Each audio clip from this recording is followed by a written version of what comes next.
lady and gentlemen. We are here at the Hanson Conservation Commission meeting, May 15th, 2024, 6:30 p.m. And that being the time, and seeing our commission and staff present, this meeting is now being called to order. It's open under the State Wetland Protection Act at Chapter 131, Section 40, and the Hanson Local Bylaw, Article 3-13.5. This opening statement will apply to business conducted at this meeting. And the meeting is being audio recorded for standard procedure. Starting with the far left, roll call, please. Steve Smith. TJ Rofi. Dave Mansfield. Phil Clements. Lon Woodward. Frank Skellinger. 4 of our 5 commissioners are present, and 100% of our staff is present. So we have a quorum, and we will proceed to address the one item on our agenda that has a time limitation. The 6:30 p.m. notice of intent for a new hearing. The applicant has requested a continuance to June 5th for our next meeting. The chair would propose to the commission and staff that we open the hearing tonight. That way we actually can continue and minimize the amount of work to do at our next meeting. If that makes sense, I will look for affirmations on that. Then let's proceed with the reading of that hearing, which has been legally posted. And by doing this tonight, we avoid the need to post it again.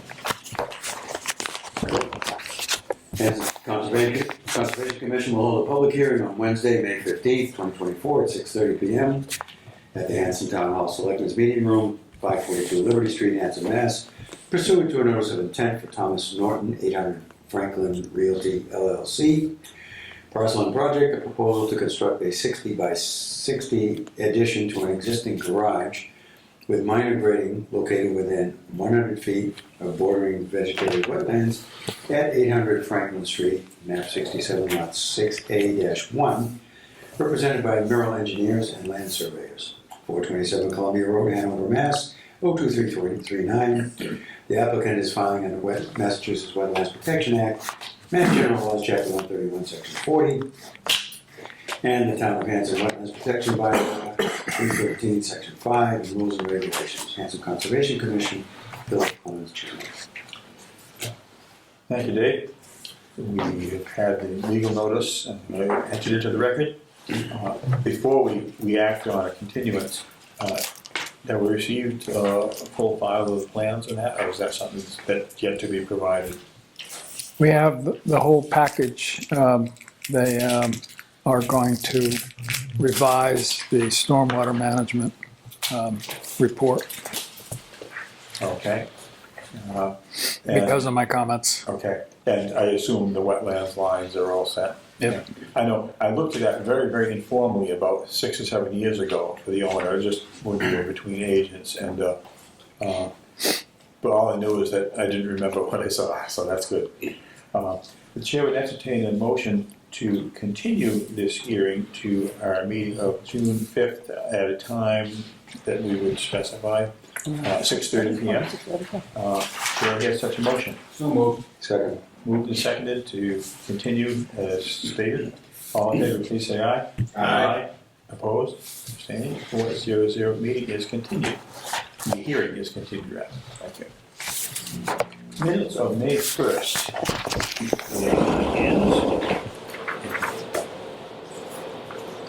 So let's consider those.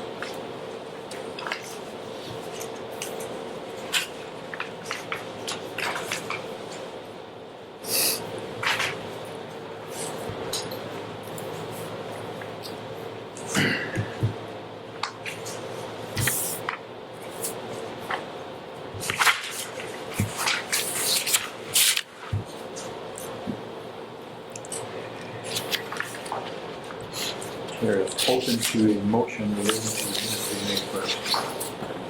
To approve the minutes of May 1st. Second. Moved and seconded to approve the minutes from May 1st. Any further discussion? Hearing none, all in favor, please say aye. Aye. Opposed? 4-0-0. Abstaining. Oh, may correct that. 3-0-1. The abstention of a member who was not present. Thank you for that. Appointments, we see none on our agenda. And see, the next thing on you, this must be alphabetical. Let's see, there's A for American chestnuts.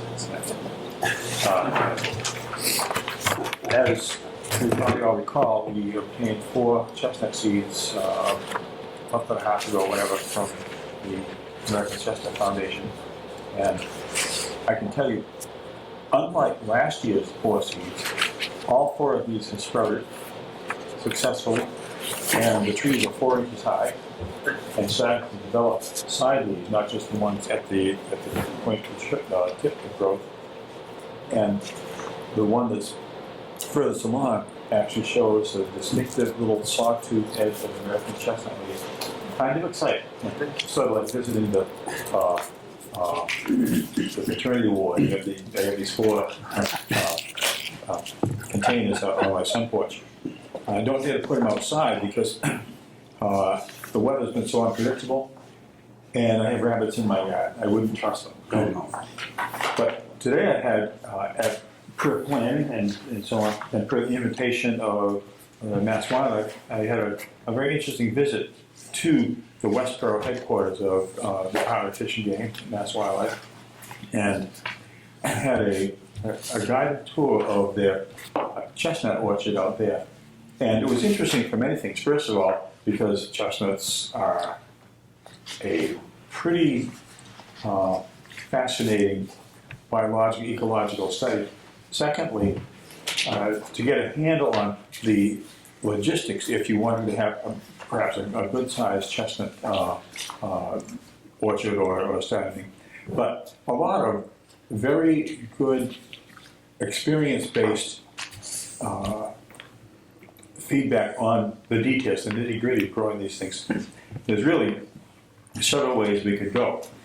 We could say, well, these things are kind of a lot of work, we're busy with other things, but even though American chestnuts are interesting, why bother, why try to do it? Another way to go would be, as we are doing right now, to have a few chestnuts each year, see if we can get them started, and follow the best advice we have, which now we have been hearing, on how to get them set out into the real world and how to proceed. A third way to go would be to work with the American Chestnut Foundation and set up what I was told today they call a demonstration or an educational orchard, a larger scale but still fairly small setup, whereby with information and signage, and they've good examples right out there, you could educate or even involve school kids and the general public, people like Green Hanson and others, in really spreading the word about American chestnuts and how they are being attempted to bring back. Another thing, the final thing you can do is, as Ernie Foster said, Ernie is the gentleman who runs Webster Crampton Fellow I work for, and also is on the board of directors for Mass Wildlife. He said, you can really go big. He says, you guys have quite a bit of land in Hanson. You seem to have volunteers who are interested in things. And his understanding, though we don't know this, is the American Chestnut Foundation would love to have another chestnut orchard in the southeast part of the state for potentially producing seeds. And it is too early in the whole breeding game to know how close we are, or maybe not so close, to having a chestnut strain that is resistant enough to the virus that you can start to really repopulate the landscape. Don't know that yet.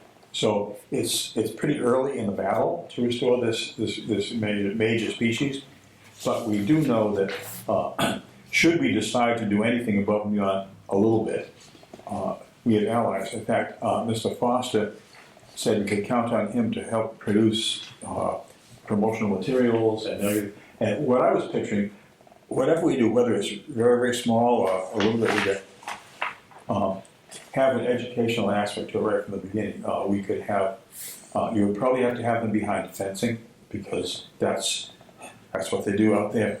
And deer love small trees of all kinds, and especially the valuable ones. And but what you could have is at least a small kiosk or informational plate like we have around along our trails and things.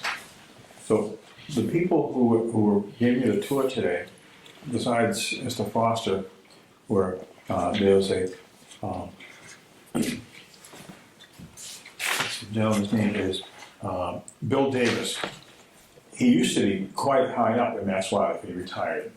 And he used to work on, he was one of the two people working on restoring American bald eagles to Massachusetts.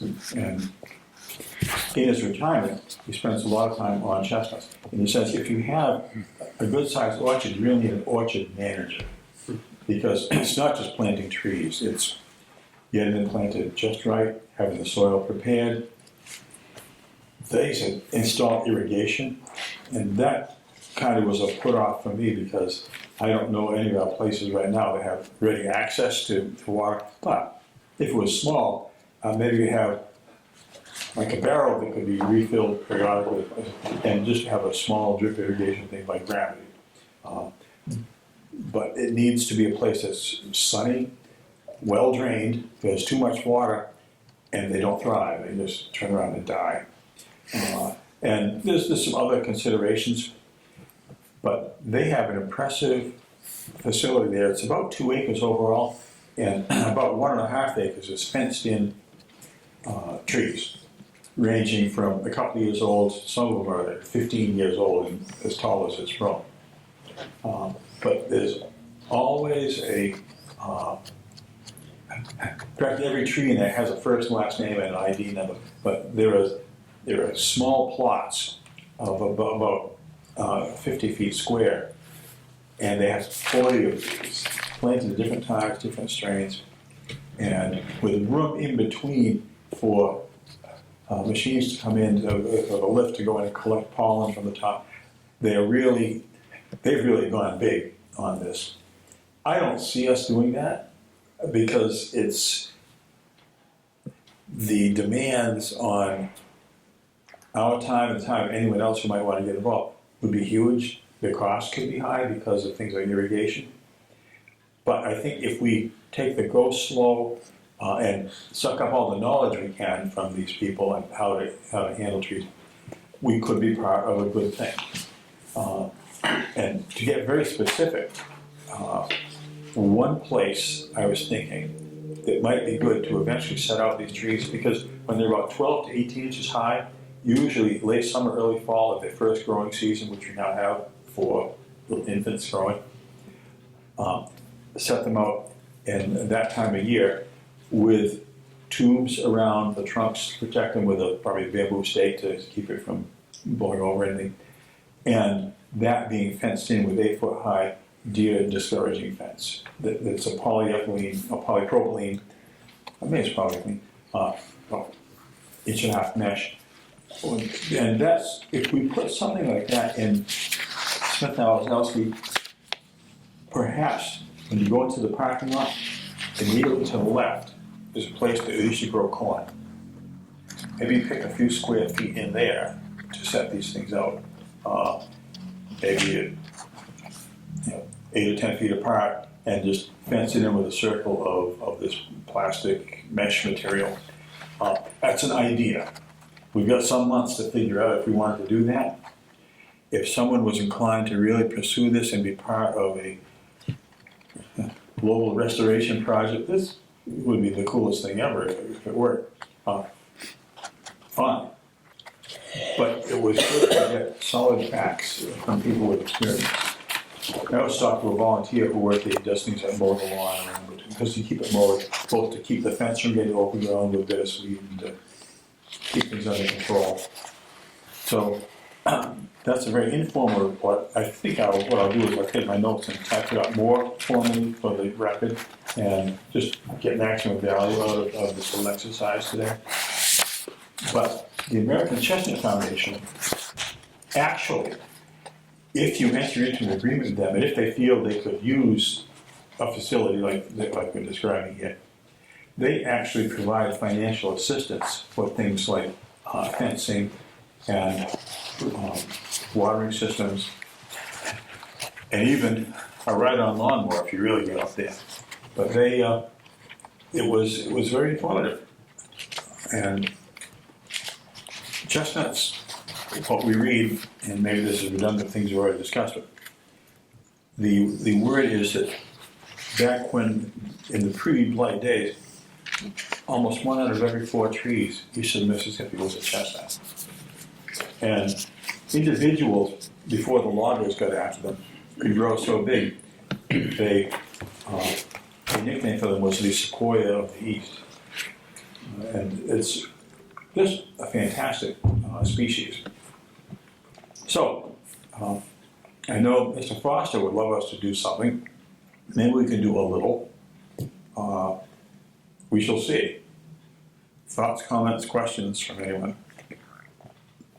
Frank would love to be the orchard manager, but he's too shy to say so. I wouldn't mind helping out. I don't know. It sounds like it's a ton of stuff that needs doing now. What I said to Mr. Davis was, so if this is your retirement hobby, does that mean you don't have any other hobbies? And he chuckled, and I don't know if it's completely true, but he's very dedicated. He's really serious about himself. I was thinking, gee, if any high school students, any service groups, any people from Wildlife Trust who are looking for things to do, or maybe some botany majors from Bridgewater State would want to get at least slightly involved. But even if we only had a very small group of trees, starting with these 4, it could be an interesting long-term project. And if these trees lived and thrived, they'd certainly outlive all of us, and who knows what would happen after that. So I will give a written report as soon as I can get to it. I didn't have a chance this afternoon. That's all I have to say about American chestnuts. And what do we have to say about the National Grid proposal? It may be that we have a request for a check or something. Well, it was interesting. I got an email today from National Grid, and they said, are you going to sign that contract and pay for it? And I wrote back and said, we signed it, and you said you were going to send us an invoice, and you didn't. And we can't pay until you do. So then the woman sent back and said, okay, we'll send it right out. So it's dependent on when we get that invoice and get it through the warrant process, and they get paid. They won't do anything until they get paid. So prepay for their services. Prepay, yes. One would think that National Grid would be a little more organized than that on there, but this might be a low priority task. Yeah, I would expect so. Interestingly, speaking of utilities, I bugged Eversource about the possibility of the gift up on Whitman Street, and we have a new community representative, and he wrote back and said, this is the first I've heard of this. I'm going to have to do a little research. You'll find that when you are truly a monopoly, there's no reason to be any good at what you do. Yeah. Did I see a note saying you referred him to an email thread about that topic? Yeah, I did. I attached it. So that he could catch up Yes. with where we are? I'm sure it'll be urgent for him to do that. And I also, just to finish the thought, I also bugged the DEP about the MBTA suit, and I didn't get a response to that one yet. This is the clearing one right away. Yeah, so just trying to keep you up to date on non-effort by By all the utilities. all Dealing utilities. with monopolies. Okay. Interesting. Next we have property, the conservation property list and the status thereof. I know I turned in my little notes to the staff, and they were processing that. Any updates on that, Frank? Back on that? No, I don't have any updates from when I sent you that list with the town meeting votes attached to it. Tomorrow I'm supposed to have my monthly sit down with Lisa, and I'll bring that up again. But no, I don't have any update. Well, we certainly hope the priorities get treated as such in some manner eventually. Didn't they tell us after town meeting we'd get a little bit more focus? One would hope, I with, think the exact phrasing was, we're ignoring you until at least after town meeting. since town meeting is still so fresh in everyone's minds and emotions, we may not be quite out from under the cloud yet, but I we would hope so. imagine that the next answer is gonna be, we'll get back to you after the next town meeting. One of the, I listened to the select board meeting last night, and one of the things that bothered me was that when Lisa gave her report, she was asked to say if there was anything coming out of the town meeting that needed to be done, needed to be followed up. And I could list 3 or 4 things, and she said, no, there aren't any things other than we have to have a town meeting for the school budget. But other than that, there are a number of things that are hanging that impact us, and as far as she knew, there was nothing. Open items that impact us being able to do our jobs. Yep. Well, there's one on the letter that we sent about the money for the bridge. Yep. Yeah, that's, although today, one would hope all the information that was being asked for from different groups was provided, and we should Well, see. I would like to say something about that also. It seems that she did have information from each of the 3 areas that were supposed to be funded by that earmark, and she submitted a letter to the state giving that information. And as I understand it, having not seen that letter, she put in the $44,000 for the study. That is my. But she also mentioned that, I didn't know the number, but she said whatever she put in can be changed. It's just to get it, we needed to have it in by a certain date. And she didn't have the exact numbers. Okay, but she was holding our place. She was what? It sounds like you're saying that she was saying she's holding our place in line. Yeah, She's you're holding talking about a for the- place. She's holding a place for the boardwalk with money, but it's not our place. Well, when I say our, I mean the town of Hanson. Town of Hanson, yes.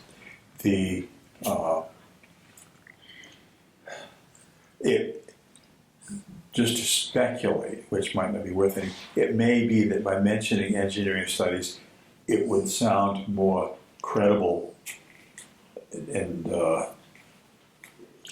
sort of be useful in the eyes of people who are managing the money to know that we're perhaps going to have qualified people helping. Well, it with seems the odd that we want to do a $40,000 study to build a $20,000 bridge. Yeah. Yeah. The simple fact Am is, I missing something here? the simple fact is, we've known for 25 years that we need a structure there. We know where it needs to go. We know how to arrange for all the background permissions through intended ownership of the project. We know what the state's rules are about trails onto and within their property. We know how to build these bridges. We have experience doing it. We have qualified people to do it. And we do not see a need for a study, but that's all we should probably spend time on tonight for that. Open space and recreation plan. Any feedback or vibes from planning or other parties on that topic? We've not had any response to the request for a grant. Okay. So, we're still in waiting mode then, we mean the town? Okay. Yes. Property management update. I believe there is a document in our hands here. Yeah, it's been a pretty busy A busy spring. past month. So, the top section is what we've done so far. And I included that walking that I took with Amber. Oh, good. Going forward, I sent a email out to all of our volunteers and everybody on the commission a couple of days ago, asking if anybody had time, what time, this and that.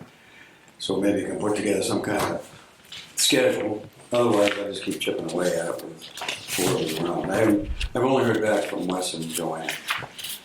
But that being said, I went up to Smith and Wazowski, and I posted the trail markers around what's done. And then I walked what Chris and I and Ed have cleared. And I think that's the next phase, is to get to that point.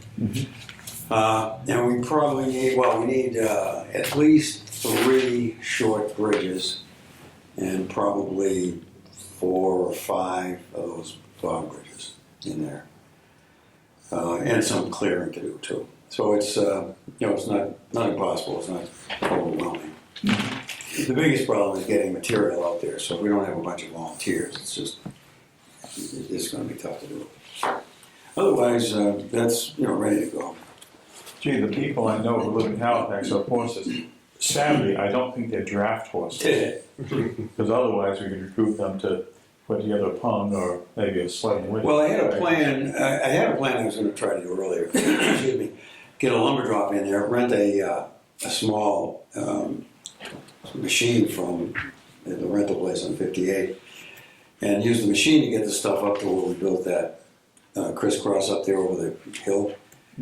Bring the lumber in there. But you need a bunch of people. So you need 2 people getting the lumber up there with the machine. Then you need a bunch of people to take it from there about a quarter of a mile in to where we need to use it. Then you need a couple people on the other end to put it together. So ideally you'd have about 10 people. You could probably do it with 6 or 8. But without that many people, it's almost impossible to get the material in there. Yeah, because these are not Lincoln logs we're lugging around. These are things with length and weight to them. Right. I mean, even trying to figure everything is no longer than 8 feet. It's about a 2-mile round trip. So anyway, that's the hang up with that. As far as the clearing goes, and as I said, I have the trail markers in. There are some things that can be done without that, but without a bunch of volunteers and a machine, it's pretty tough to get the stuff in there. Anyway, that's the status of that. Poor Meadow, I walked that, and things have dried out pretty well, but there's still a need for probably at least 12 and as many as 18 of those little bog bridge things we put in, because the trail's really getting beat up because of that. We're talking the trail route that we walked with Amber, or No, the Poor new Meadow. trail route. Poor Meadow. Oh, Poor Meadow on the upper end. Yeah, not Smith House. No, Smith and Wazowski. Okay. Yeah. So we do need a bunch of them in there. It's not that they're impassable, it's just that they're getting really wide because people are going around the muddy spots, and now the trail's getting really too big. And what that does is that turns a light impact into a heavy impact. Right. Instead of having tiptoeing across an area without even touching the wetland area, you have trampling of larger wet areas in the borders, Right. which is exactly what we don't want. Right. So I repriced how much it would cost to build those the way we built them before, and it's running about $115 a piece. So I guess it depends on how much money we feel we can afford to spend, and whatever we can afford to spend, we'll put them in. There's enough material at Kiwani, the scrap stuff that they gave us, to do 2 or 3 of them. We have some 3/4-inch truck pressure treated plywood. I could use that for a few if necessary. But we'd still have to buy 8 or 10 of them anyway.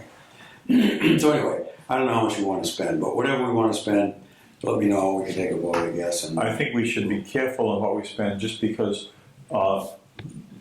the town meeting passed over our replenishment. Right. So that being said, I'll just work with whatever you guys feel that we can spend and do what we can and do that. The other thing that might involve, I don't know if everybody knows, but Dandel did the parking lot at Crooked Place. Yes, that looks good, and as I was discussing with you and Amber when we were there,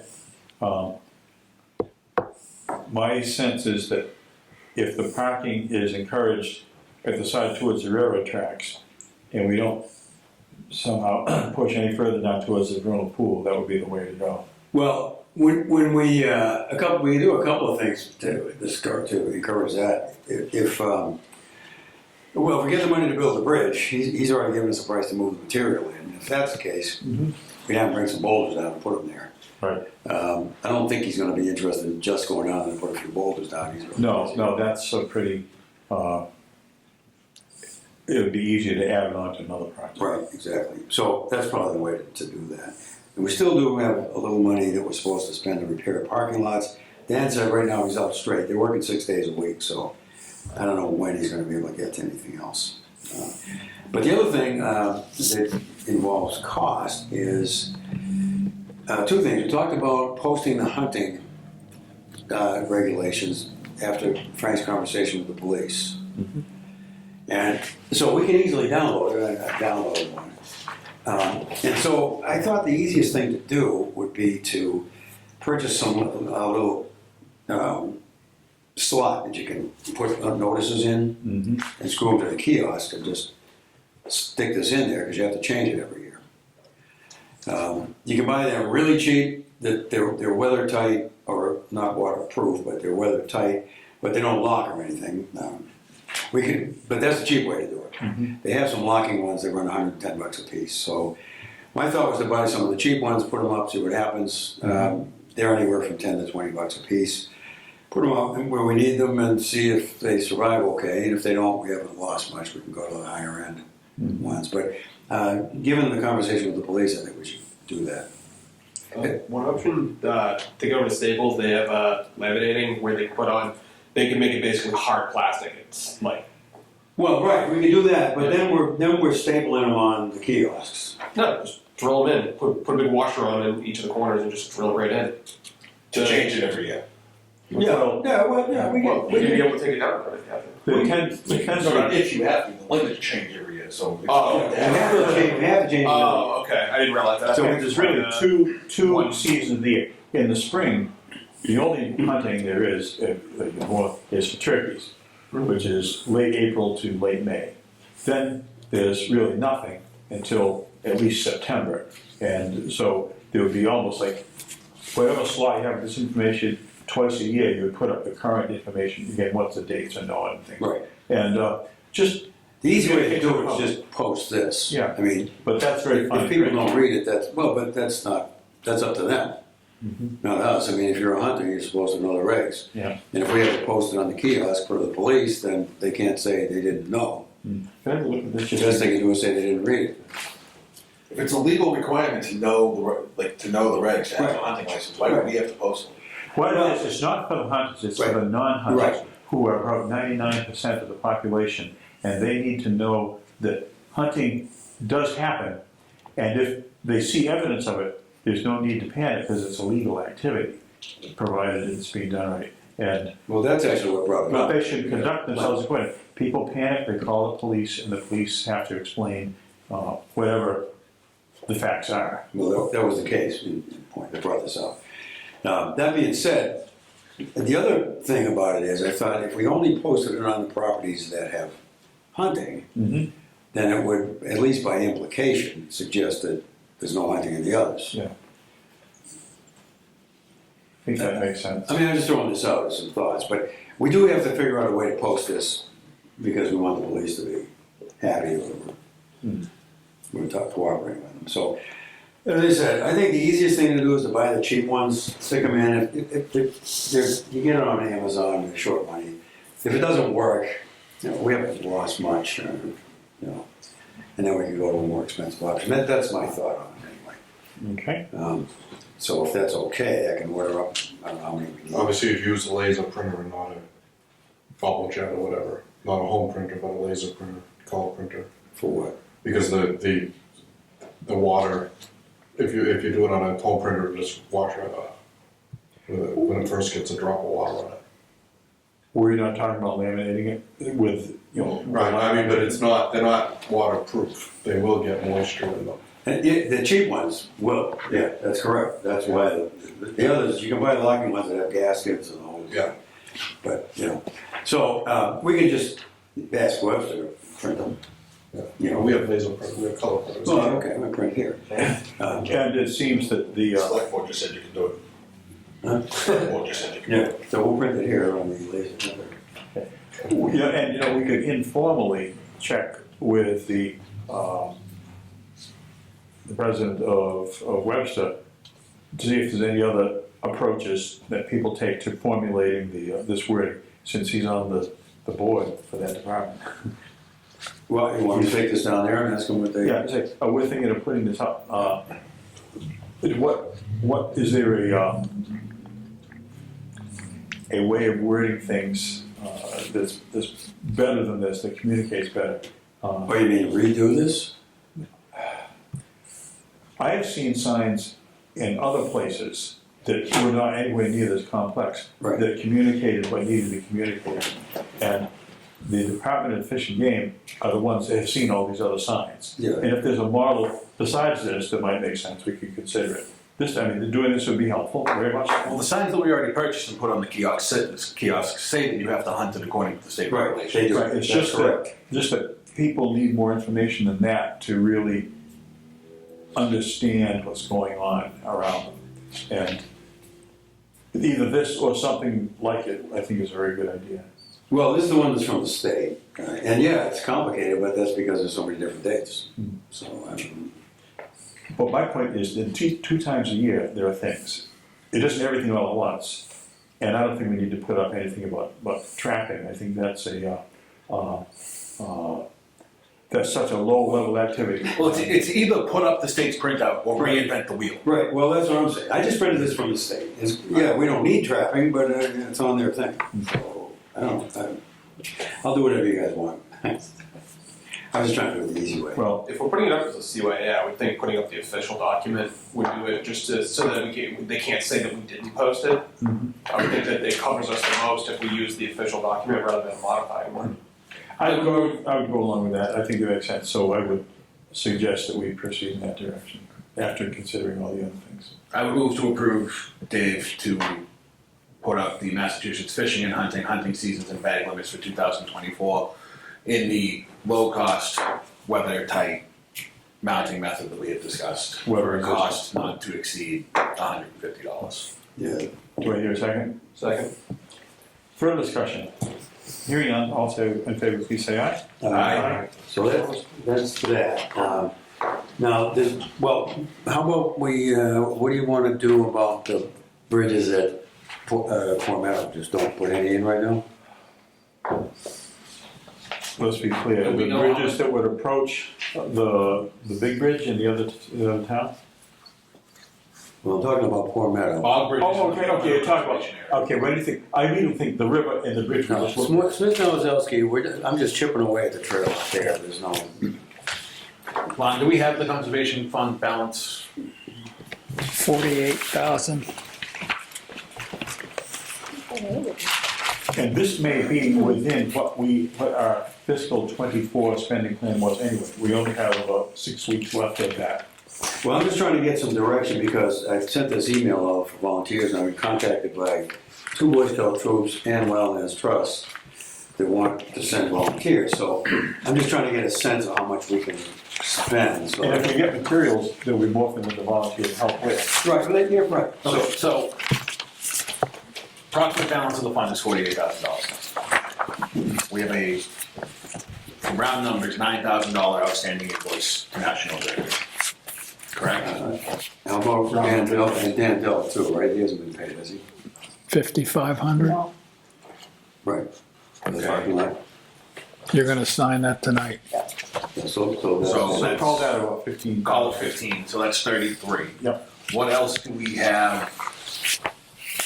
We'll have to mow, we'll probably have to mow up at Bonnie Hill, the perimeter trails in the next month or so, and the meadows probably in October. The perimeter trails, would that be done by our associate member? Well, I don't know, he's working for Kiwani now, he hasn't been very available to do anything, so I don't know, I can't speak for him.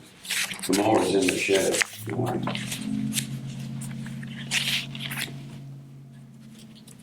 We could add.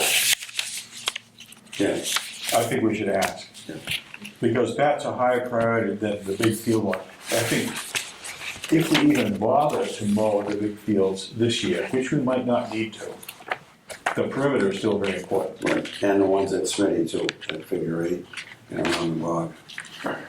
Yes, the perimeter trail at the last trail, the last meadow, Quaney Hill, and the perimeter trail, and the trails themselves at Smith Malzowski. Smith, too many Smith. I think we could politely and gently inquire of our associate member if there's any prospect of those things happening through him, or whether we would need to go outside of his services. Well, I haven't had any indication that he won't do it, but I don't want to speak for him, because he's always working if he wants, he's busy. Yeah. But anyway, so if he's gonna do it, then we don't have really much of any cost on that. We'll need at least a little bit of money for Smith Nowazowski, even if we don't have any volunteers. We need a few $100 to keep going. And eventually we'll need a lot more than that, but in the short term we don't. But in conjunction with this idea about the volunteers, one of the things we might be able to use them for is the garlic mustard and Japanese knotweed at Bonnie Hill, but I don't know what we want them to do with that stuff.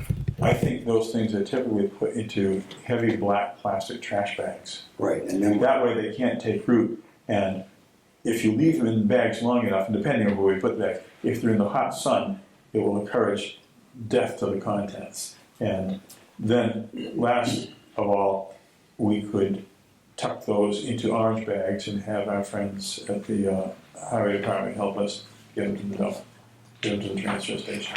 But getting the things into black plastic trash bags and away from where they are now is what volunteers could do. right, So a way to where, I think is the question. Let's ask the question of all of us here. I don't have a place in mind. I think what you could do is say at the last minute, just make a pile near, not in the lawn of, but not too far from the Bonnie house, in the back there. You know where the crush up parking areas between there and the water tower? They wouldn't be in the way there. And the thing is, though, they might be mistaken for somebody illegally dumping them. right. But if we, Well, we could put a sign there. you can say,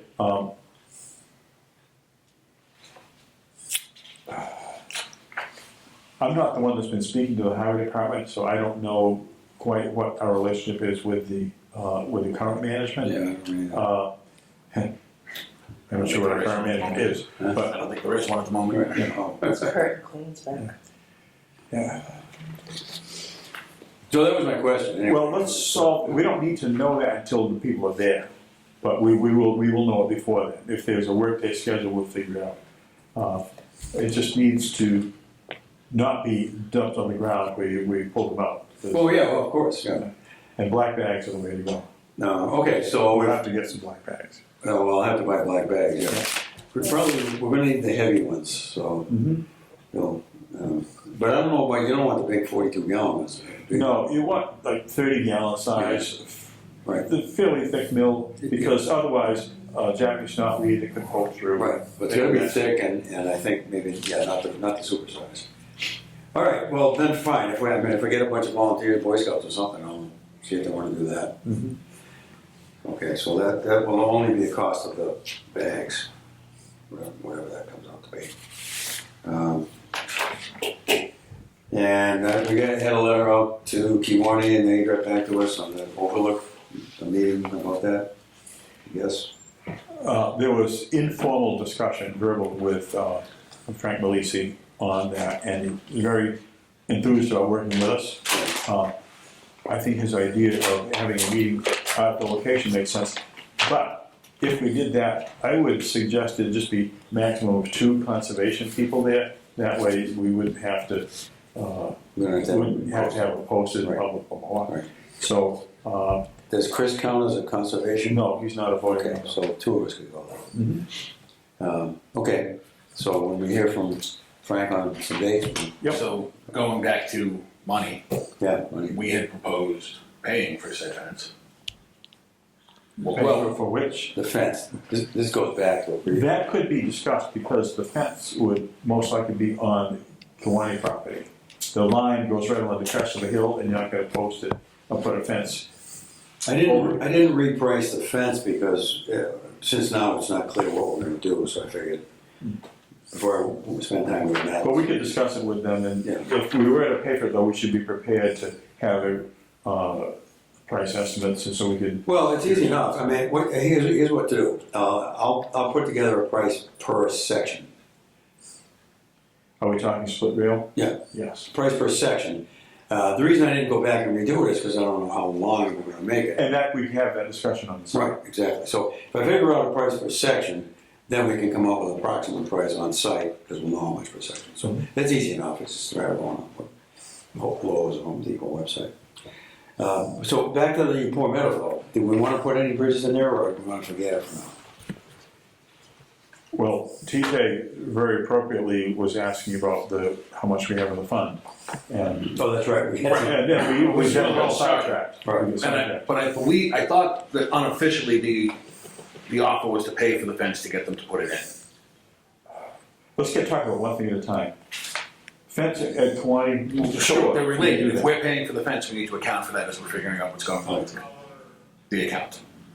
I think that's less likely to involve volunteers, and if you're going to have volunteers showing up, we better have materials for them to work with, so I think we should prioritize the bog bridges at the Poor Meadow area. We can put up that fence anytime we want at the other place, or figure out how to pay for it then, and we don't even know right now how long it will be. Right. But we do know from your estimates here what the bog bridge materials will be at Poor Meadow. It'll be about $115, so it's easy enough to decide how many we want to put in. Originally, I put in for $500, figured them at $100 a piece for 5 of them, but now it turns out we need more. Ultimately. I would entertain a motion to authorize Mr. Mansfield to plan to expend up to, I would say up to $1,000 on bog bridge material for approval. Right. It's only gonna get you 9. Right, but, yeah. But it's a start. I mean, it's an ongoing type thing, so at least we have a range. Alright. Was that a motion or I was inviting a motion, you could So moved. propose something like that. Okay, it's been moved, do I hear a second? Yep, second. To expend as described material for the bog bridge. All in favor, please say aye. Aye. All opposed? So, to your question about the split rail fences, they're pretty cheap. So we're I talking. remember being surprised by the number when you had it before. Right. I just want, I can't remember what it was, but it's like. we're not gonna get any money until Right. November at the October, earliest. yes. So I'm going to say it's probably going to be in the $100 to $200 per 10-foot. So $1,000 or so. Give or take. I would say that'd be bad. But Yeah. Again, this is not standard. Well, it depends on how many returns. If you're going to put an opening in the middle, you have to have a couple extra returns, and so. But in that, In my sense, the idea is to protect the slope. I said, no openings. And if you're gonna set up a new chair, have to go around the end where there's a jackal. Now that being said, that doesn't include doing anything on the slope. That's a whole separate. Right, but it starts with the fence. It The slope involves is us. trying to prevent future damage to the slope, Right. which is a step. It's setting a boundary. Right. Repair of the slope might not be feasible if we can't get to it. Right, that's true, because that could be fairly.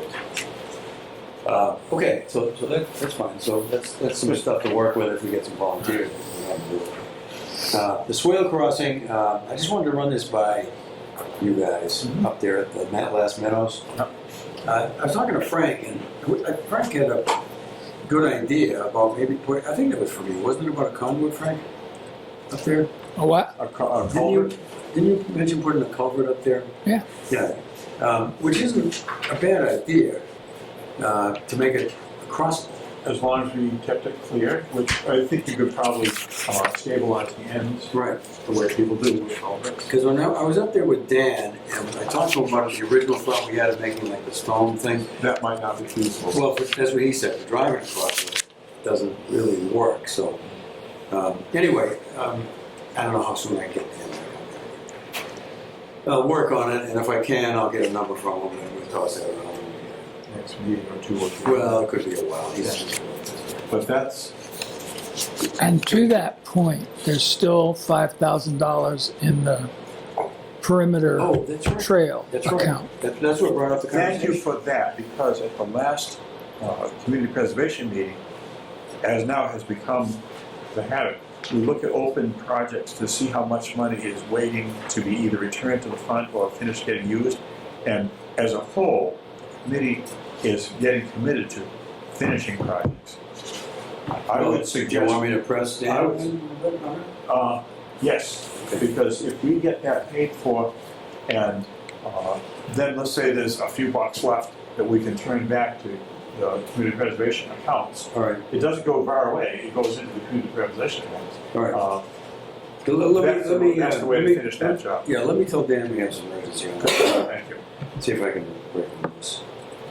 All right, well, that gives me some things to work with anyway on this. So the other thing, we talked about dog waste. And so I got 2 quotes from 2, you talked about a couple of meetings ago. Yes, I remember. So, and then I went over to Hanover, and sure enough, they took it out. They've got like true disposal buckets there. But I did find 2 companies that are willing to do it, and I got quotes from both. It seems there's more and more companies in that business. Yeah, right. People don't want to deal with it. There's a need. So, I don't know, you copied that stuff, Lon, right? Yeah, this should be right there. So I talked to both these gentlemen. There was a third company I called. I left a message. Nobody called back. But these 2 people, those scoopers and the other one was duty calls. Very congenial. Call Very, of Duty. very. Yeah. They're very amenable. They got right on it. They both came out. Told them to look at 4 sites: Rocky Run, Smitty's, Pierce Ave, and Poor Meadow.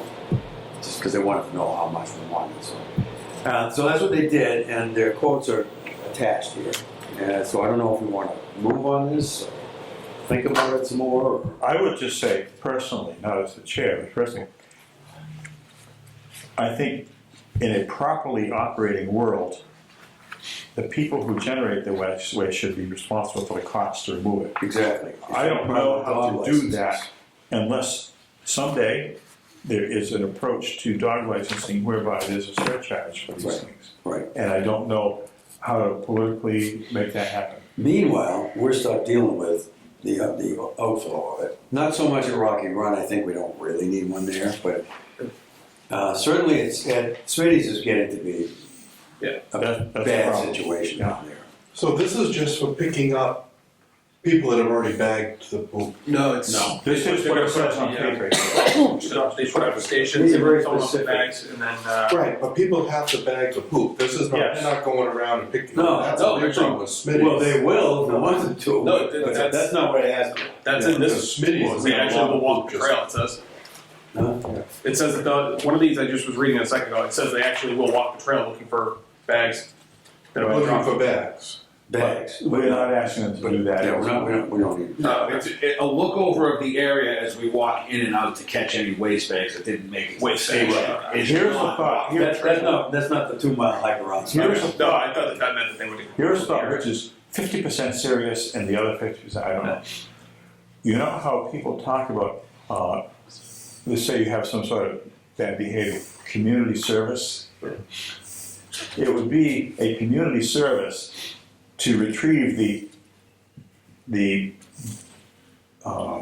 left behind bags and put them where they're supposed to go. Yeah. That's all, I'm only half serious about that, but Is that more of a problem than just the people not even bagging it? it's both, it's both. Both serious. And actually, both I don't things. see many bags around as much Well, as I see. There are some, and Yeah, I do see them. Generally, the people that are responsible enough to bag it are responsible We'll bring enough to it home. take it. there's a small percentage though that just toss it, Right. which I've is seen mind-boggling. that. So can I pitch a third idea, is we just put in the cans, and then changing out the bags and taking out the trash is like a once every 2 weeks kind Well, of let me address that because the Ghost Scooper gentleman, he's local from Carver. thing.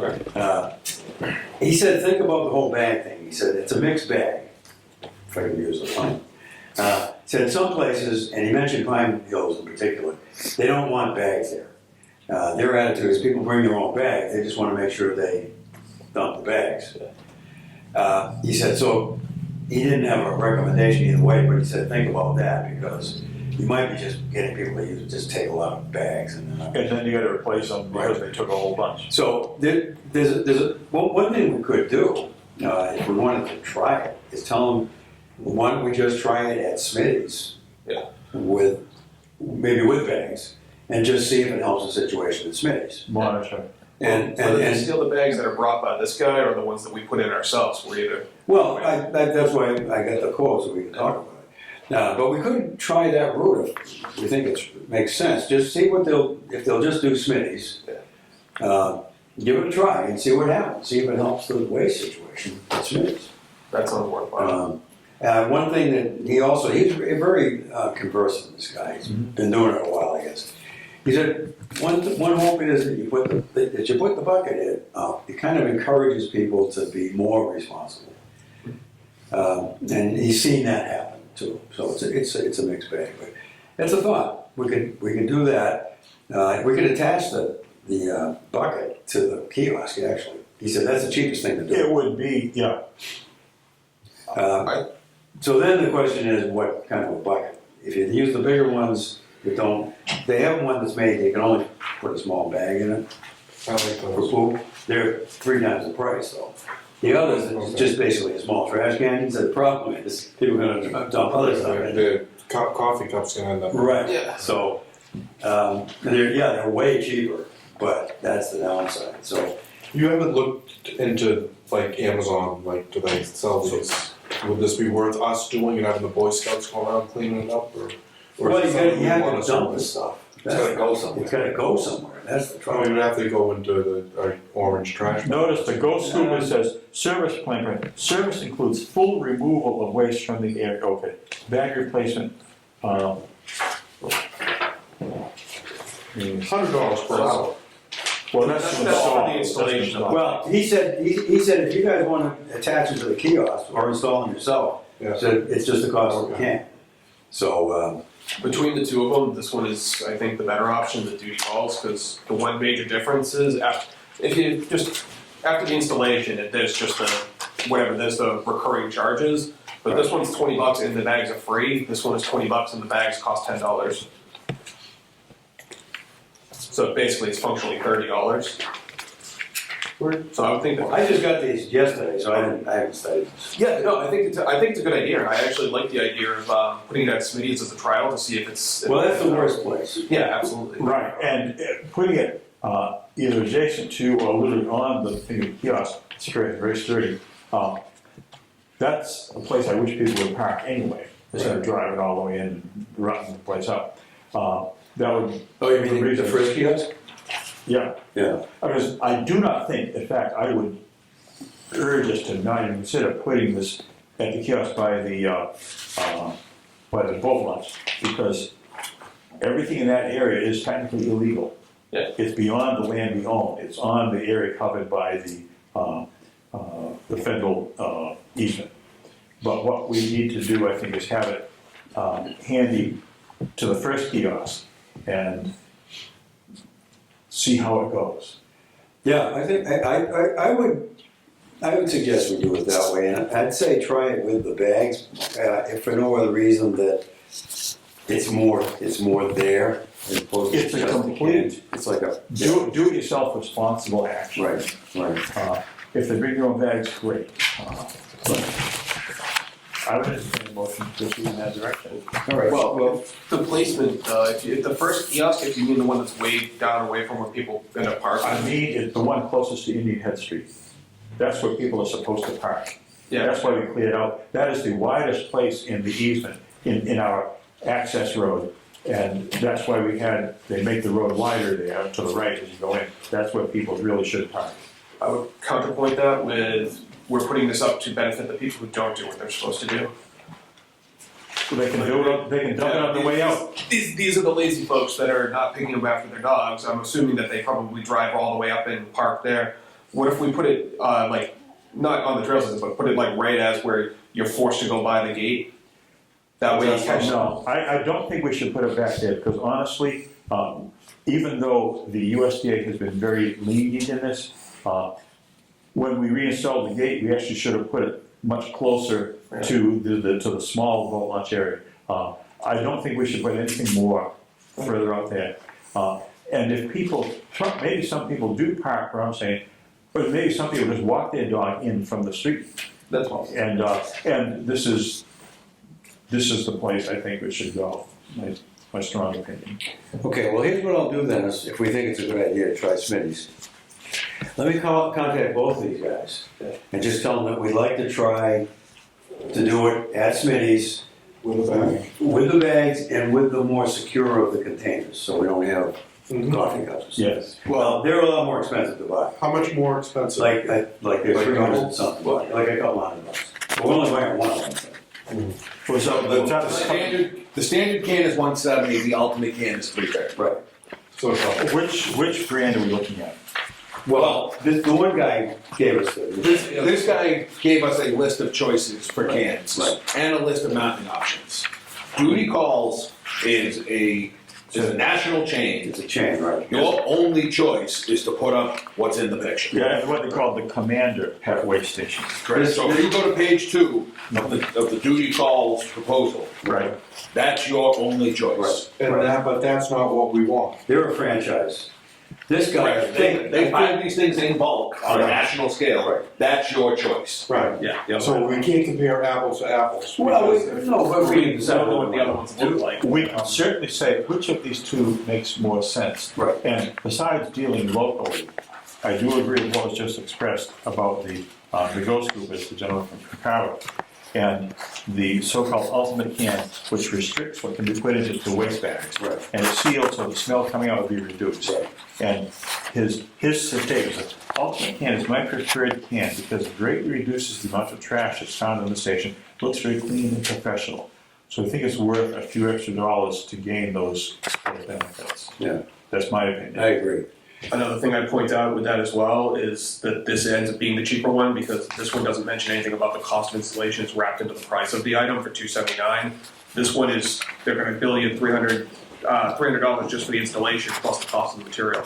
So even the cheapest of this option is still double the other option. He also told us we can put them in He says we can put it ourselves. Okay, fair enough. We'll do it In ourselves. fact, he recommended doing that. Yeah. But he said, we'll do it if, he said, we can do it. Okay, fair enough. But he looked at the kiosk, he said, you can just go to the kiosk. He said, no, we have to make it whole. Fair enough. So anyway, Do I hear a motion to proceed with the ultimate can disposal plan from Ghost Scoopers? so I mean, Second. that's, stands out to me as the best It's solution. going to be a slightly higher cost for what appears to be significantly better experience. Right, and we want to make a leap up to a better experience. okay, I'll give him a call and, we have to vote on it. Well, no one's made the motion, I just Yeah, suggested. yeah, Move that second. Yeah. Okay, It's- the motion is made and seconded to proceed on that basis. All in favor, please say aye. Aye. Opposed?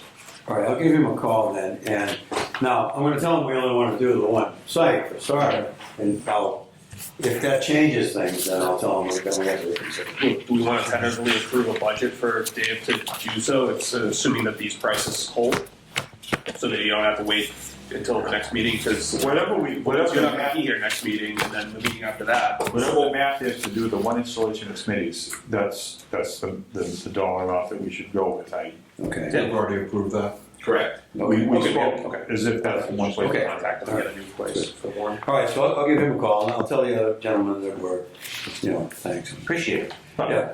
Okay, so let's do it on that score, so progress is being made. Thank That's you. everything on your list. Yeah, I didn't mean to take quite so much time. Well, you know, Oh, one more thing. I talked to Peter Bickford about the sign for Sleeper.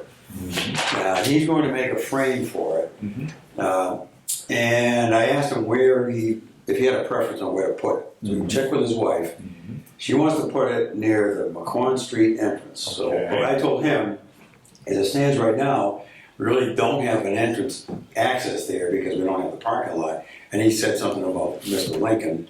He didn't say much, he just said, oh. He understands Yeah. that. Yeah. So I said, given that, I said, right now, people are basically gonna be more likely to see it at the other end, at Smitty's. And so he said, well, that's fine if you think that's best. So I said, ultimately, we can either move it once we get the other one done, or we can get another sign. I was gonna say, postscript, if we do that latter approach, there's nothing to say we couldn't relocate it Right. when we improve things up in the Pond Street. That's what I told him. And I said, and it's possible we could get another, it was only $150 for the sign, so I said, either way. So in the end, he was fine. He said, okay, that's fine, that makes sense. So he's supposed to get it to me this week. So when he does it, I'll put it up. Okay, good plan. So he's still very happy about that whole thing. But they don't know. You know, something that took like 3.5 years to accomplish, the whole, It took Christmas Eve to get it done. the whole, it came together in an amazing rush at the end. Yes, it With good success. Well done, Frank. We're just happy. Okay, anything else on property management? No, Okay. that's it, plenty. One more thing? No. Good. It'll wait till June. Yeah. Open space acquisition and protection. The acquisition of the whole thing, I'm still waiting for some, shall we say, helpful template type language from the Department of Fish and Game for their acquisition to put together a very, very draft version of a proposed purchase and sales agreement we could put in front of the public after it goes through the channels upstairs. So there's a couple steps that have to happen there. I don't have anything new tonight on that, but I think that we should be aiming at that. TJ? So, in the open plan, master plan drafting process, Yes. one of the goals that was brought up, unrelated to our progress with this, was some form of public access through that property, whether it was an easement or an agreement.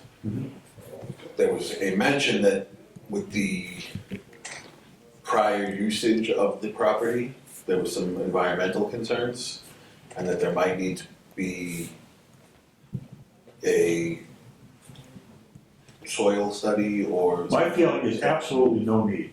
We're not digging holes. We're walking on the surface of the ground. With all due respect, the implication from people who have looked at this before was that wasn't like an optional thing, it was a legal requirement based on the property.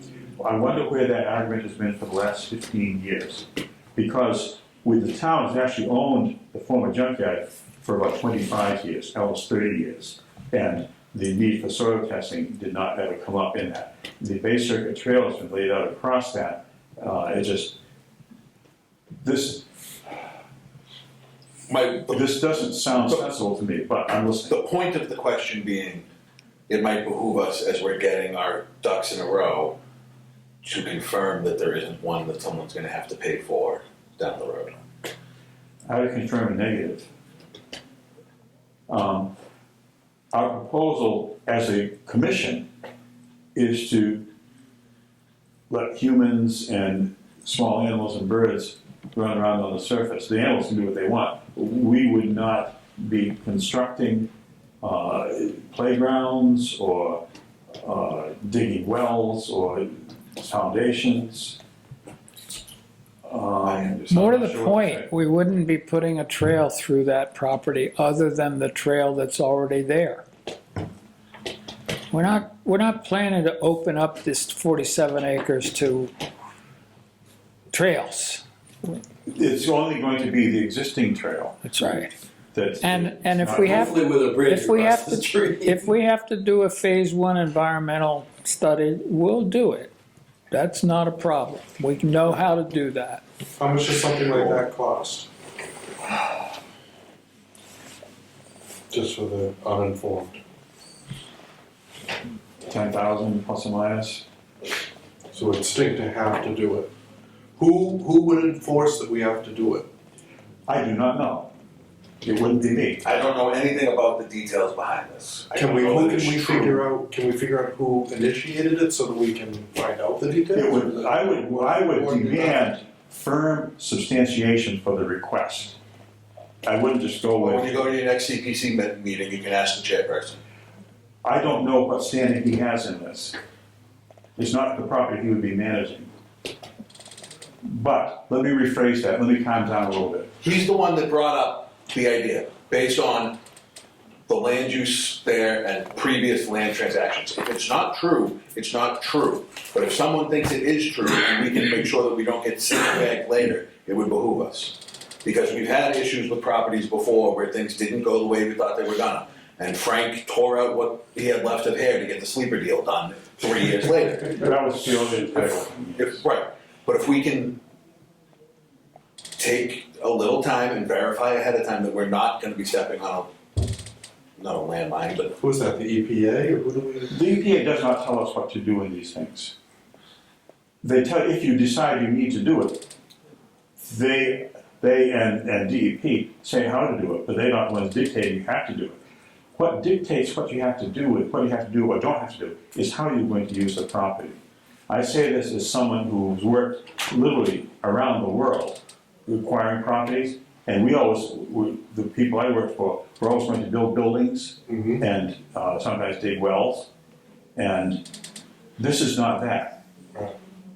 Well, this actually came up, a related subject came up with the Hawks Avenue thing where that conversation was, well, we don't want to put anything in the ground, but we can use it for, as long as we don't dig, they said we don't need to do anything. What So was the that term? verifies what Usage you said. restrictions, or there were, that property came with, and the town accepted it, with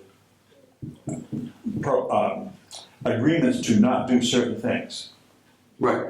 And the town agreed to it, and we accepted the property, it was conveyed to. Well, that's what I'm backing up what you just said, because And that, the same people that TJ's talking about said we didn't need to do anything else there as long as we didn't start putting septic systems and things in. With Hawks Avenue. So why would it be different at this place? Yeah. So I do not think that we sitting here tonight can grasp what reasons other people would bring forth above and beyond what we're speculating about here now. I don't think that needs to take our time tonight. I do think it's good to know that at least one person, maybe a pair of people, are concerned about that. I don't know how to respond to them since they're not here. Right. Let's simply say that we're looking for template language for an acquisition to be facilitated by. Template language for a person sales agreement for this. We could very well be informed by the other acquisition, but I don't know that we can say that right here tonight. Right. Thank you for that extra information, TJ, it's useful. Moving on to old business and new business signatures for invoices. It looks like we have about half a dozen here. I guess that comes from Robert.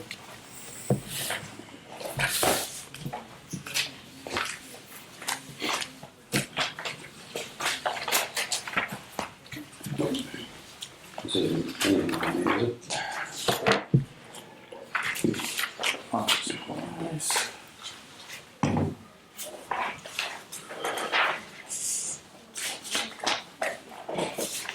Just not anything we need to spend any time talking about, but I haven't heard anything, not that I expected to, from Amber about that whole bridge situation up there and how and East Bridgewater. I was not able to attend either of the meetings, or the Bridgewater meeting that she had spoken about, because it was the next day. Right. And I already had other commitments. Yeah, I couldn't do it either, but just an FYI. So she hasn't said anything about that whole thing, not that I expected. And just to be clear, for this Amber, I don't remember her last name. Stearns. Stearns, she's the new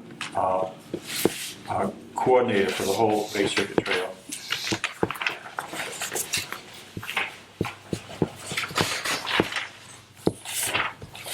So Lon, do you think you can print this then on the laser printers that don't bleed in the rain? Oh, I'll try. It said that you can do it. Why could You you don't not? need to do it, it'll last longer. No, I agree. I'm not being sarcastic. I think that's what we should do. Yeah, we'll see what happens. I don't know, Good for you. do we have any? But besides using that printer, could you not laminate it to make it even more resistant during the period of time that it would be up there? Teresa Don't. has the laminator. Yeah, this is a common Yeah, office tool. I can ask her on Okay. Monday. She's out Thursdays Oh, now all right. until, end of summer. Well, Teresa has a Oh, Teresa, laminator. really? Yeah, right next to us. We might have to buy the sheets, but, yeah. okay. Do you need this, or you're better off to download one? It's just I'll for, take this and I'll download it. You know what I mean? I'll Yeah. know what I'm So looking you for. have you have the highest possible resolution of How many, legibility. do you wanna laminate? well, I guess we should put one on each kiosk, do you think, or? Why don't we do a couple extras in case they get borrowed by people? So Yeah, you want Teresa to laminate first? I'll buy some, yeah. I'll see what kind of machine it Let is. me think, so we need Smitty's, we need Smith Zelski. Two. Want to do 6? We don't need one at Rocky Run. No. Or Meadow, we probably should have one. Yes. In Indian Crossway. Yes. So I think just those 4, I think is all we need. If you want to order a couple extras, just in case. But I think I'll just order 4 of the. Do you think I should put this on, I'll put it on our board, should we put it on Facebook, do you think? As a reminder, or, You know what? I think if you held off on Facebook, the thing you could do there is generate more, how do you say, non-useful discussion. okay, What matters the most is people who approach a piece of property, Yep. they need to know All what's right. going on there. Oh, and we need one at Bunny Hill too, so we Okay. need at least 5. I'll do 6. I think I'll order 6 of those sleeve things. And by the way, the place to put this at Barney Hill would not be at the kiosk or the parking area, it would be at the boundary of our property. Okay. So I'll put Yeah, these Because we don't want to be wrongly encouraging hunting on property that's not under our control, and it's frankly too close to houses anyway. Technically, none of it's under our control. Well, for all intents and purposes, the top 25 acres is, though we are firming that up. Well, you know where I could. I know what you're saying, we, TJ. you know where we could put it? We could put it on the kiosk that's at the Meadow. I would put it at the entrance. Well, then I can do that. We'll have to put a post up. There's nothing to put up. Well, there's a post in the first meadow that we can relocate because it's not being used for anything. That post, there's a 4x4x8 post that's up there, we have a little green hyper sign on it. Oh, yeah, right. That's not doing anything right now. We could dig it up, it's not very deep. Yeah, But okay. it's, I know. You're gonna have better do. I can do that. It's better. Anything else, staff or commissioners, that we need to do today? I think there is not. And if there is not, I'll entertain a motion to adjourn. So moved. Second. Discussion, all in favor, please say aye. Aye. Opposed?